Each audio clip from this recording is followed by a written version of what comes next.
Halo, apa kabar semuanya? Minal aidin wal faizin.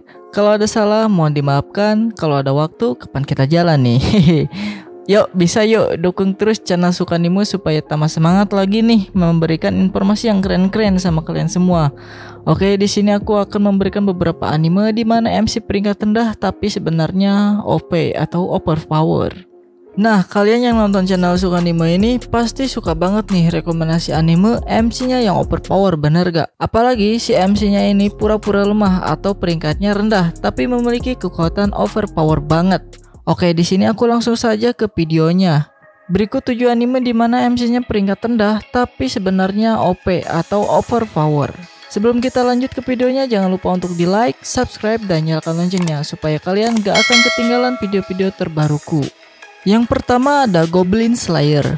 Jalan cerita anime ini berputar pada Goblin Slayer, tokoh utama yang bertekad untuk membasmi para goblin yang dianggap sebagai hama hijau di dunianya. Goblin Slayer sendiri dulunya merupakan satu-satunya yang selamat dari serangan goblin di desanya. Episode pertama diawali dengan cerita Pritis dan beberapa adventure lainnya bergabung membentuk party seperti tim ya, bersama untuk membasmi goblin dalam upaya menyelesaikan kuis. Naas di sebuah goa, goblin party tersebut gagal dan 2 anggotanya mati terbunuh oleh goblin. Nyaris saja Pritis ikut terbunuh jika Goblin Slayer telat datang menyelamatkannya. Secara visual, anime ini cukup menarik perhatian bagi para penonton sih, terutama untuk aku. Sound untuk para karakter juga sudah cukup pas, ditambah suara efek di adegan tertentu bisa cukup membuat penonton menghayati serial ini. Selain itu juga tokoh antagonis yakni para goblin juga cukup membantu dalam membuat anime menjadi menarik. Muncul dalam berbagai wujud, goblin mampu menciptakan berbagai adegan gore dan vulgar yang cukup variatif. Hal menarik tentang karakter di anime ini adalah kebanyakan tokoh yang tidak memiliki nama asli, seperti si tokoh utama sendiri yang bernama Goblin Slayer. Yang kedua ada Trigun. Bercerita mengenai seorang pria yang bernama Face the Stampede. Ia memiliki harga buronan sebesar 60 miliar.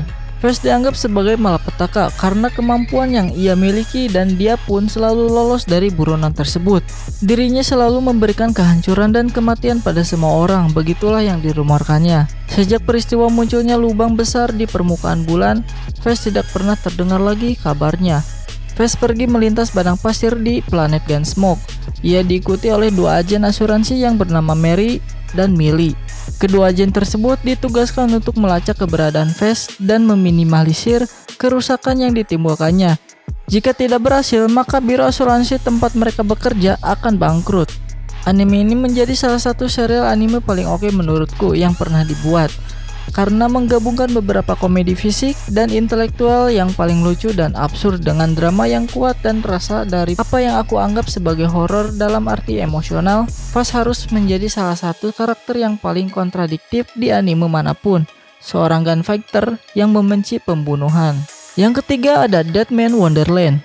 Anime ini menceritakan seorang yang bernama Ganta Igarashi. Saat ia tengah mengecek gadgetnya untuk melihat taman hiburan Deadman Wonderland, taman hiburan yang akan dikunjungi kelasnya saat field trip. Gak lama berselang kelas dimulai, ketika para murid sedang memperhatikan pelajaran, ada sosok berbaju merah muncul di jendela kelas mereka. Pemandangan ini sangat mengejutkan karena kelas Ganta berada di lantai 3 dan sesosok baju merah tersebut terlihat melayang. Sedetik kemudian, pandangan Ganta jadi buram. Ketika ia membuka matanya, ia melihat kelasnya telah hancur dan semua teman kelasnya telah meninggal dengan cara yang mengenaskan. Belum selesai kekagetan Ganta, sosok berbaju merah tersebut berjalan ke arahnya dan sambil tersenyum menusukkan sebuah benda merah ke dalam tubuh Ganta. Anime ini merupakan salah satu dari sekian banyak anime kelam yang beredar di pasaran. Selain dari jalan cerita yang berat dan agak rumit untuk dimengerti, banyaknya adegan sadis dan banyaknya darah yang diperlihatkan secara eksplisit, sehingga membuat anime ini gak cocok untuk penonton di bawah umur ya. Anime ini juga memiliki penggemar sendiri. Kalian pasti dibuat penasaran perjuangan Ganta untuk tetap hidup. Yang keempat ada Bungo Stray Dog. Anime ini akan diawali dengan cerita di mana Atsushi Nakajima dikeluarkan dari panti asuhan dan terpaksa hidup menjadi gelandangan di pinggir jalan. Dia yang sama sekali tidak memiliki uang untuk membeli makanan akhirnya berniat untuk mencopet uang. Saat hendak mencopet, dia malah bertemu dengan pria yang mencoba bunuh diri. Nama pria yang melakukan percobaan bunuh diri tersebut adalah Dajay Osamu. Ternyata Dajay malah mengomel karena Atsushi menolong percobaan bunuh dirinya. Memang belum jelas di awal cerita mengapa Dajay ingin sekali bunuh diri. Setelah Atsushi bertemu Dajay, ia bergabung menjadi anggota dari agensi detektif berkemampuan unik. Seluruh anggotanya tidak menggunakan senjata dalam menangkap atau mencoba mengatasi penjahat, melainkan dengan kekuatan supernatural yang mereka miliki. Hampir setiap tokoh penting yang terlibat dalam cerita ini memiliki kemampuan supranatural. Pastinya ada tokoh yang baik dan jahat, dan masing-masing tokoh tersebut memiliki kemampuan yang berbeda. Ada beberapa tokoh yang dianggap memiliki kemampuan yang kuat. Yang kelima ada Hida no Arya. Anime ini bercerita tentang kehidupan Kinji Toyama. Dia adalah seorang siswa di Tokyo Butai High. Di sekolah ini, para siswa diajarkan dan diberi latihan khusus untuk belajar bagaimana cara menembak yang benar. Setiap siswa diberi dan diizinkan untuk menggunakan senjata yang bervariasi untuk menangkap para kriminal. Tak lama setelah Kinji keluar dari sekolah itu, ia diserang oleh seorang pembunuh butai. Arya Kanjaki pun diutus untuk menolong dan melindungi Kinji. Sejak Arya dekat dengan Kinji, kehidupan Kinji pun berubah. Anime ini memberikan kesan lucu dan keren di saat yang bersamaan. Kesan lucu yang didapat pertama kali, aku ngelihat Kinji berubah menjadi sosok Casanova yang perayu. Meskipun demikian, sikapnya itu benar-benar ditunjang dengan kemampuannya yang meningkat. Perlu kalian tahu, kemampuan Kinji ketika pada kondisi berubah itu benar-benar keren. Ia sanggup menembakkan peluru tepat ke laras senapan lawannya. Mantap gak tuh? Ia juga memiliki respon yang meningkat dengan drastis ketika pada keadaan tertentu. Anime ini cukup keren, action dan ceritanya cukup solid. Meskipun aku harus bilang bahwa ending anime ini agak menggantung, tapi seenggaknya ceritanya sedikit gak jelek ya. Oke lah gitu. Yang keenam ada Jetsue no Tempest. Takigawa Yoshino, seorang siswa SMA biasa yang memiliki teman misterius bernama Mahiro. Mahiro membuat kesepakatan dengan seorang penyihir bernama Hakaze untuk memburu pembunuh adik perempuannya.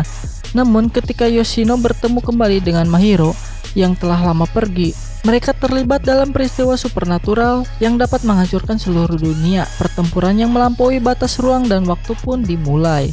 Jetsue no Tempest benar-benar memiliki cerita yang menarik. Dari awal episode sudah terdapat misteri-misteri yang benar-benar membuat penasaran. Tak lupa dengan actionnya yang sangat epic dibalut dengan genre magicnya yang sehingga menghasilkan pertarungan sihir yang sangat keren pokoknya. Dengan tema cerita yang benar-benar menarik, yaitu tentang balas dendam seorang kakak siskon dan seorang jomblo yang ditinggal mati sang pacar yang tentunya anti mainstream. Jetsue no Tempest merupakan anime yang standar.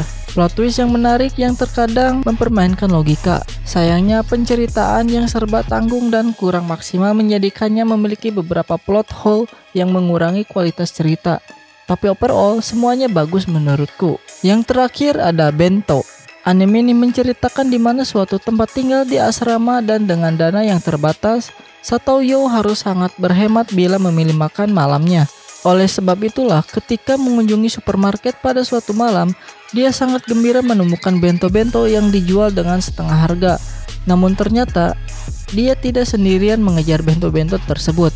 Dan saat melihat orang-orang yang disebut serigala ya dalam tanda kutip saling bertarung memperebutkan makan malam, Yo memutuskan untuk menjadi salah satu dari mereka. Serius, anime ini kocak sih menurut aku ya. Meskipun anime ini menggunakan setting yang benar-benar unik dan plotnya sendiri terlalu sederhana dan gak memiliki sesuatu yang khusus sih.